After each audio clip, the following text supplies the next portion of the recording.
Hello दोस्तों, नमस्ते। आज की कहानी का नाम है सच्चा जीवन साथी। मेरा नाम अनामिका है। मेरी शादी को 5 साल हो चुके थे।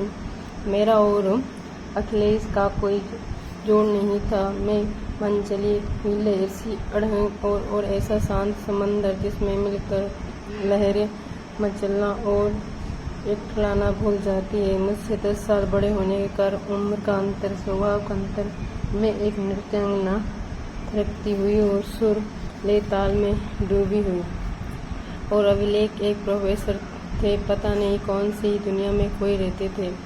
ऐसा नहीं कि मुझे कोई तकलीफ थी, बस जैसा जीवन साथी सोचा था। पैसा नहीं मिला, मैंने अपनी गृहस्थी स्वीकार कर ली थी। एक पुत्र की माँ बन चुकी थी, लेकिन अखिलेश से दिल ना लगा था, ना शायद कभी लगेगा। भाई की शादी में रिश्तेदार इकट्ठा हो रहे थे। मेरी छोटी बहन ईशा और उसके पति के आने का समय हो रहा था। सब बेचैनी से इंतजार कर रहे थे। बस मैं थोड़ी परेशान थी। कारण था मेरी हीन भावना, और मेरी इसी हीन भावना को बढ़ाना आ गया था मेरी छोटी बहन ईशा का पति अभी। वैद हंसमुख गुनगुनाता हुआ। मुश्किल से 2 सालों का अंतर था पति पत्नी में। कल छोटे भाई की सगाई थी। सारे रिश्तेदार इकट्ठा होंगे और मेरी हीन भावना मुझे फिर से बोलना कर देगी। दीदी कितनी पतली हो गई हो। जिया जी कहाँ हैं? ईशा आते ही मुझसे लिपट कर उसके पीछे उसका पति अभी हंसता हुआ आ रहा था। मैंने कहा, अब तुम आ गए हो, अब रौनक लगी।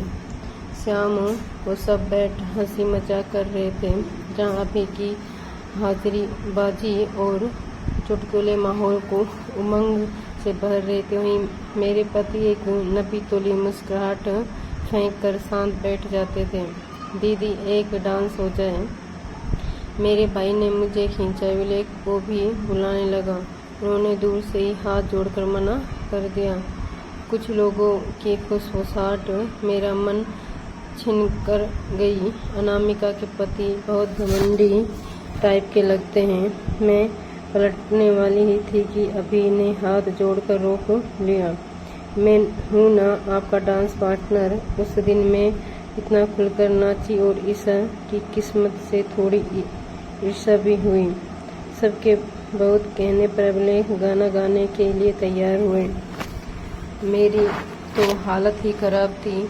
आज तो नाक कटकर ही रहेगी।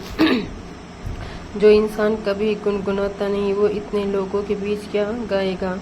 लेकिन मैंने हंस-पस्त रह गई। जब उन्होंने गाना शुरू किया तो सब मंत्रमुग्ध होकर सुन रहे थे। गाना खत्म होते ही पूरा आंगन तालियों से गूंज उठा। मम्मी ने आकर उनकी नज़र उतारी तो वे शर्माने लगे। आज मुझे ये कुछ अलग लग रहे थे। खाना खाते खाते बहुत रात हो गई थी। हम दोनों बहनें अपने बच्चों को सुलाकर छत पर आ गई। कितनी सालों बाद मायके की छत पर।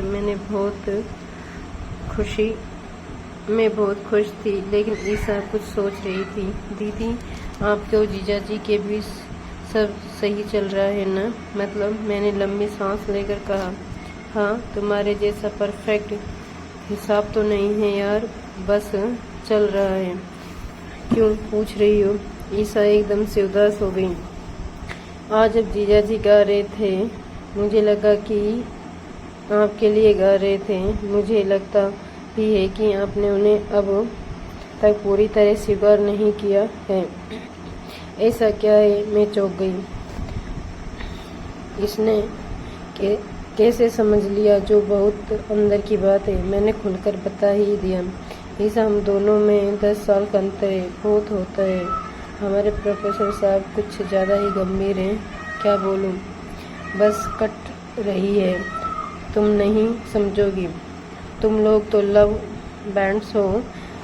ईशा मेरे कंधे पर सिर रखकर चुपचाप बैठ रही, फिर बोली, दीदी जिसको जो नहीं मिलता वे अच्छा लगता है। जीजाजी की गंभीरता उन्हें लाखों में एक बनाती है। आपको ये जो अभी की चंचलता स्टाइल पसंद है ना? मुझसे पूछे कितनी भारी पड़ती है। कभी कभी मैं उसका मुंह ताक रही थी, ऐसा कैसे हो सकता है।